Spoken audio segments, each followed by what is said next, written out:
What's up, wrestling fans? Wade Needham here. RingScoops on NoDQ and RingScoops.com. That's right.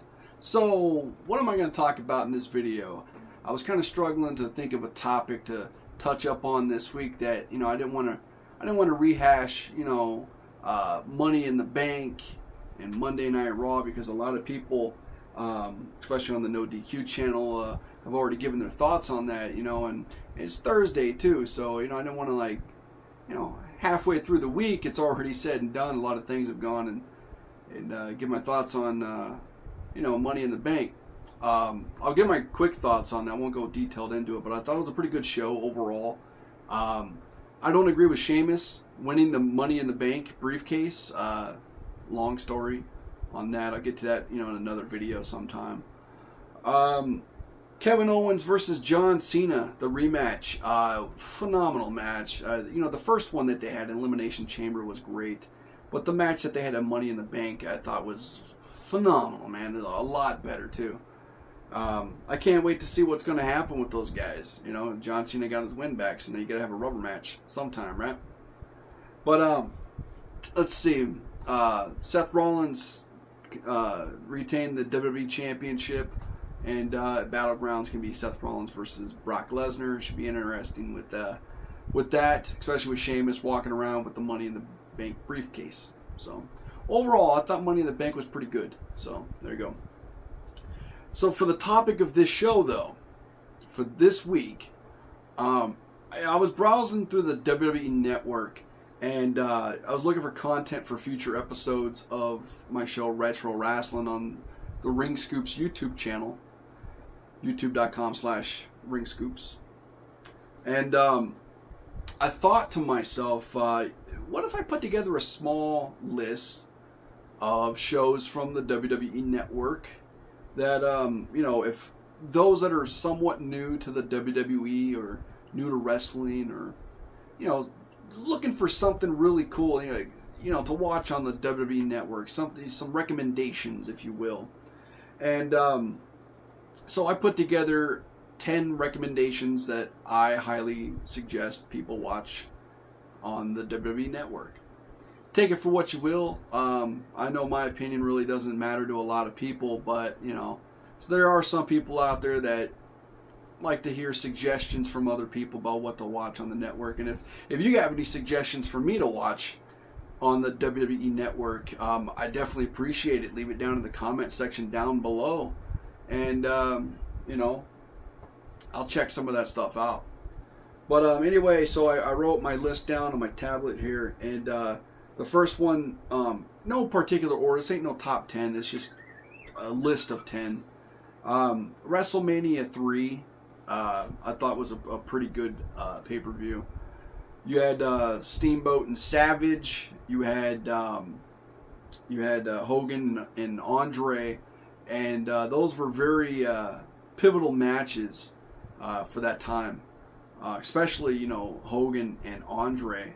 What a matchup that was between those two. The passing of the flame, Andre the Giant giving to Hulk Hogan, letting him know he's the man.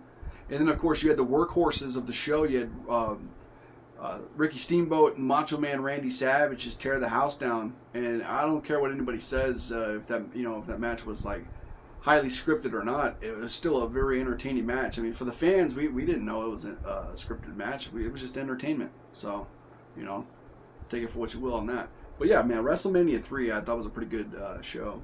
Definitely check that one out. The next one on my list is ECW Anarchyulz 1999. Some of the noteworthy matches, in my opinion, from that card was the three-way dance with Little Guido, Tajiri, and Super Crazy.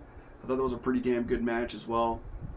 They also had the Taz, Masato Tanaka, and Mike Awesome match. That was pretty crazy, especially. I don't want to give away any spoilers in case anybody hasn't seen the show, but the first couple of seconds of that triple threat match, or three-way dance, whatever you want to call it, very shocking. Very, very shocking. Pretty good stuff, though. And the main event actually was not for the ECW World Championship for that pay-per-view. It was for the Television Championship. RVD, Rob Van Dam defended against Balls Mahoney. And that match was all over the place. That was a damn good match too. So yeah, ECW Anarchyulz 1999. We got a WCW show on the list here. WCW Wrestle War 1992. And there's one match in particular you just can't miss. Sting's Squadron versus the Dangerous Alliance. And trust me when I say that was a hell of a match. Just go watch it. Take my word for it. Trust me. Got another one here. One of my personal favorites. 1996 is like my favorite year of all time in professional wrestling. WWF In Your House International Incident. For those of you, if you're looking based off of the year or the month or whatever, it was July of 1996. WWF In Your House International Incident. The Wild Man Mark Merrow match with Stone Cold Steve Austin. I thought it was a pretty damn good match as well. Steve Austin wanted the match because during the King of the Ring, Merrow went for a pin maneuver, and he kicked him, boom, right here in the lip, and he had a bunch of stitches put in, and Steve Austin didn't like that. So Mark Merrow was still trying to prove himself as well. It was just real two hungry mid-card guys just going out there and just tearing it down. I thought that was a pretty damn good match. The main event of that show was Camp Cornett, which was the British Bulldog, Owen Hart, and Vader going up against Shawn Michaels, Psycho Sid, who replaced the Ultimate Warrior, who was suspended until further notice for not showing up to events. Go figure. And of course, Ahmed Johnson. And that was a good one. I remember when I was watching, I was 12 years old watching that pay-per-view, and the finish to that match was very shocking. Actually, at the time, I didn't like it. I watch it back now, I'm like, it was very creative. And you think back, and it's like, you know, like I said, I don't want to give anything away, but you think back to like how that match finished, and you're like, well, why didn't somebody do that, you know, months ago? It's so obvious, but it was pretty cool. WrestleMania 12. The Backlot Brawl with Roddy Piper and Goldust. That's some classic stuff. And of course the Iron Man match with the Heartbreak Kid Shawn Michaels and Bret the Hitman Hart. WCW Great American Bash 1996. Look at that. That's 3 pay-per-views from 1996 in a row. And it's not just because I'm biased about 1996 because it's my favorite year in pro wrestling, like I mentioned earlier, but I mean, these are really, really good, pay-per-views. Great American Bash, 1996, some good matches. Dean Malenko versus Rey Mysterio. Chris Benoit, can I even say his name? I don't know. Chris Benoit versus Kevin Sullivan, and the segment with the Outsiders, Kevin Nash and Scott Hall, along with Eric Bischoff. Definitely worth the watch. Got another 1996. That's 4 right here. 1996 WCW Bash at the Beach. The main event: The Outsiders versus Sting, Savage, and Luger. The most pivotal moment in the world of professional wrestling, if you ask me. There's no way around it. It's not a spoiler. Everybody knows about this. Even newbies know about this. Hogan came out. He was the third guy. He turned. NWO started. Because of what WCW was doing with the NWO at the time, and then, a combination of different other things, but primarily the NWO, forced the WWF at the time to step it up. And in turn ushered in the Attitude Era for the WWF. But if you pinpoint everything, even like from the screw job back to a lot of things, Mike Tyson coming in, going back, Butterbean, all this stuff, the way that Vince Russo wrote and how he left in '99, you trace everything back, in my opinion, sure, it may go back to Nitro, but I think it goes to when Hogan turned. Because WCW, sure, it was winning in the ratings, but not by much. But when the NWO came around, it blew up big time. It all started at Bash at the Beach, 1996. Here's another one right here. WWE Survivor Series 2002. From top to bottom, I thought that was a phenomenal card. Had the first Elimination Chamber match. You had a great Cruiserweight match for the championship. Kidman and Noble. Yeah, it was Kidman and Noble. You had the Tag Team Championship match. I think it was a triple threat, wasn't it? It was Angle and Benoit versus Los Guerreros versus Edge and Rey Mysterio. I mean, I could be wrong. I just remember it was a phenomenal tag team match.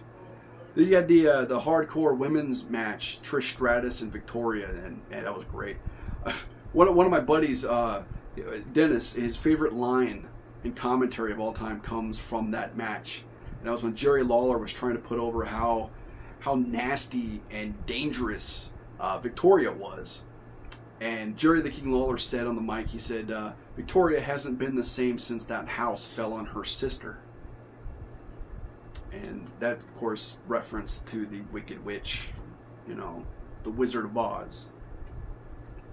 Another card right here, WrestleMania 17. The entire card, almost, just about. I think it was like one or two, matches that were pretty good. The rest was just phenomenal from top to bottom. That was an amazing card right there as well. And the last one on the list that I have is the 1992 Royal Rumble. Good card. And Ric Flair went the distance. Not really the whole distance. Came in at number 3. He won the Royal Rumble. And it goes, don't give away the results or spoilers, whatever. It was 1992, a long time ago. It's one of those things, just like the NWO angle is very well documented. And, yeah. There you go. Those are some things on the WWE Network that I would definitely recommend for you guys to watch. I know this is a totally different video than I've been putting up as RingScoops on NoDQ. I don't have, the big visual effects or anything like that. Just kind of shooting the shit with you guys, before I get started on some video editing for the Empire Wrestling Federation. I got an event tomorrow in Azusa, which is Friday, June 19th, 8 p.m. Azusa, California. Go to EmpireWrestlingFederation.com for more information. Hey, and on Friday, July 3rd, in Covina, California, the EWF, we have a huge 6-man ladder match for the vacant EWF American Championship. And that's going to be one hell of a treat for all the people in the EWF arena. So there you go. Cool. Alrighty, that's it. RingScoops on NoDQ. My name is Wade Needham. Thank you for watching, and be cool.